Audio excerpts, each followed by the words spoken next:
नमस्कार, आपण पाहता हिरकणी न्यूज. हिरकणी न्यूज प्रत्येक क्षण ताज्या घडामोडी आणि महत्त्वाच्या प्रत्येक बातमीसाठी नेहमी तत्पर. इचलकरंजीतील 12 कोटींचा आयडॉल रस्ता खड्ड्यातच. डॉक्टर बाबासाहेब आंबेडकर पुतळा चौक ते निरामय हॉस्पिटल मार्गे सांगली रस्ता हा महत्त्वाचा मार्ग मानला जातो.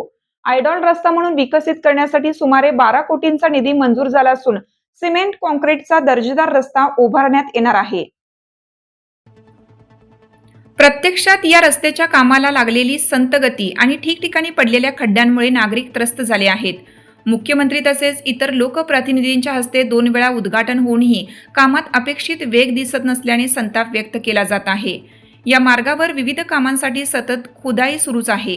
ड्रेनेज लाईन, गॅस पाईपलाईन तसेच जलवाहिन्यांमधील गळती दुरुस्त करणे या कामांसाठी वारंवार रस्ता उकरण्यात आला.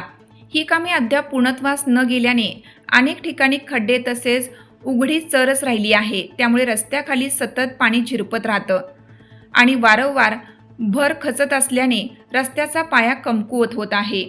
अलीकडील पावसामुळे या उखडलेल्या रस्त्याची अवस्था अधिकच दयनीय झाली आहे. त्यामुळे हा मार्ग अक्षरशः पाणंद रस्त्यासारखा बनला आहे.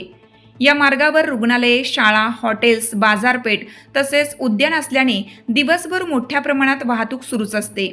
खराब रस्त्यामुळे वाहनांची गती मंदावते, वाहतूक कोंडी निर्माण होते. या रस्त्याच्या कामात विविध विभागांमध्ये समन्वयाचा अभाव स्पष्टपणे दिसून येत आहे. एक विभाग काम पूर्ण करण्याआधीच दुसऱ्या विभागाकडून पुन्हा खोदकाम केलं जात असल्याने नागरिकांना नाहक त्रास सहन करावा लागत आहे.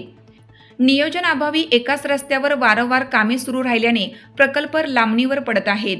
सध्या मुख्य पावसाळ्यातच रस्त्याचे काम सुरू ठेवले जाण्याची शक्यता व्यक्त होत असून अशा परिस्थितीत कामाच्या दर्जाबाबत ही शंका उपस्थित केली जात आहे.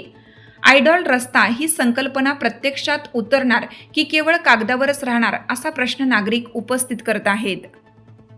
आपल्या हिरकणी न्यूज चॅनलला लाईक करा, शेअर करा आणि सबस्क्राईब करायला विसरू नका आणि रहा अपडेट.